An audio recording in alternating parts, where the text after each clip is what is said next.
I hate the whole self-help industry, right? How can you be happy? What are the 5 steps you can follow to be a millionaire? What are the 7 steps that you need to get the career that you want? You know, me, me, me, me, me, me, me, me, me. What about helping the guy next to you? What are the 5 steps that you can do to help the person next to you lose some weight? What are the 7 steps that you can follow to help the person next to you find the job that they want? Do you know how we get fulfillment? You can be happy because you did things at work. You can be proud because you did things at work. You can be excited because you had a big success at work. But do you know how you feel fulfilled at work? When you do something for someone else. It's the only way we get that feeling. It's the only way we get that feeling. Do you know why the statistics say that over 90% of people don't feel fulfilled by the work they do? It's not because of the job, it's not because of the pay, it's not because of the benefits. It's because we don't help each other anymore. We sit in our cubes and we work. And anything that we turn to anybody is because we need something, we need to get something. And yet we don't put ourselves out there simply for no other reason than to help somebody else. You know what generosity is? Generosity is doing something for someone else expecting nothing in return. At no point ever. I did something for him, why won't he help me? It's not an equation. It's designed to help you feel good.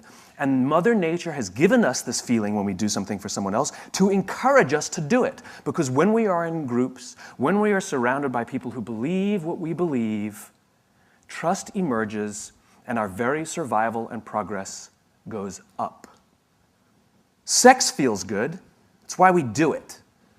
And Mother Nature has provided that it will feel good so that we can do it more, so that we can procreate. That was not an accident, right? Well, the same goes here. That sense of fulfillment that we get was designed so that we'll do it more, so not only will we procreate, but we'll create strong senses of bonds and cultures amongst each other. I did a little experiment with a homeless person. Not like on them, it's not like electrodes.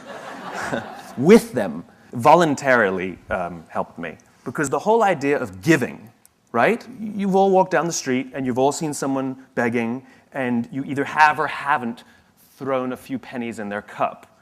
When you do, you feel good. You bought that feeling. That is a legitimate commercial transaction. You know, commercial transactions are defined as the exchange of consideration. There was an exchange of consideration here. You gave money, you got the feeling of goodwill. You paid for that feeling. If you didn't give money, you either feel nothing or you feel bad. You can't feel good by not giving. All right? You paid for that feeling. So now the question is, how is that person encouraging us to give? The joke is, they act like every corporation in the world. They talk about themselves. Me, me, me, me, me, me, me, right? Like they sit there with their little outdoor advertising, little sign, right? And it says, I'm homeless, I'm hungry, I got 12 kids, I'm a veteran, God bless. They got it all in there. Trying to appeal to somebody, the religious vote, the veteran vote, you know, the child sympathizer. Surround yourself with lots of pets, go for that one too, right?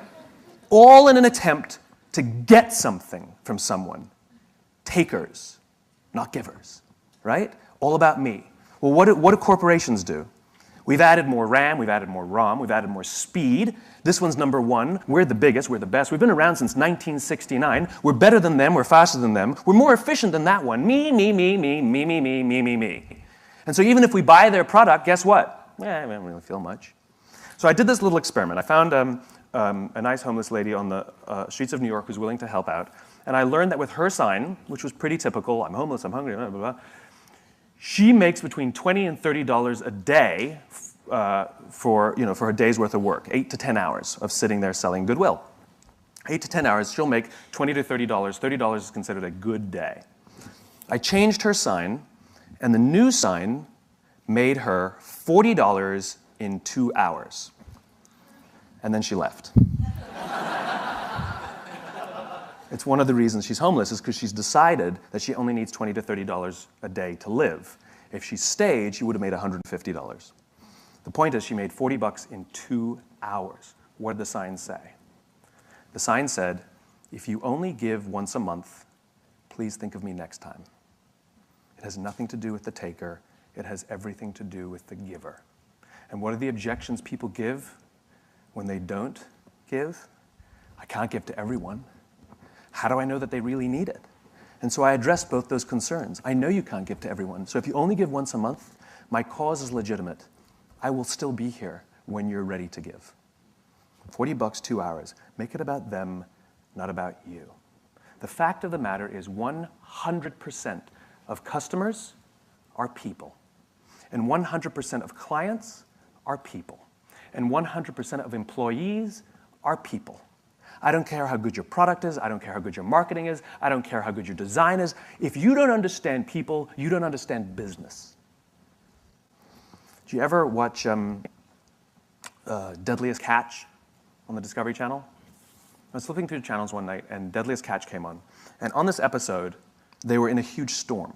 Now, for those of you who don't know Deadliest Catch, they take these crab fishing boats out in the Bering Sea, which is like terrible. And they put cameras on them, and we watch, right? The reason that's, I guess, significant is because these crab fishermen have, I think, one of the top 5 deadliest jobs in the world. You know, I don't know what the exact number is, but dozens of fishermen die every year doing this. We apparently find that entertaining, which it actually is.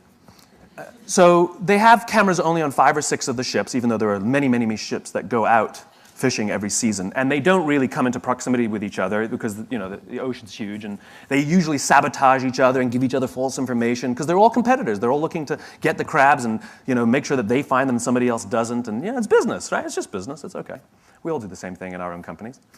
And in this one episode, this big, huge storm was so violent that they had to bring all the pots, which are the big cages that they catch the crabs in. They had to bring all the pots back on the boat and wait out the storm. And just by dumb luck, one of the boats that had cameras on it was in proximity of a boat that didn't have cameras on it. And so they filmed. They had secured all their pots on the deck, and so they started filming the other boat. And they filmed a guy climbing on the outside of the cage, securing the pots. And all of a sudden, a huge wave hits the side of the boat, and the guy's not there anymore. And the people on the boat with the cameras start screaming, "Man overboard, man overboard, man overboard." And they turn their boat towards where they think he might be. He's a stranger. They don't know him. They don't know the crew members of the other boat. And yet they react. And they turn towards him. And they find him in the drink.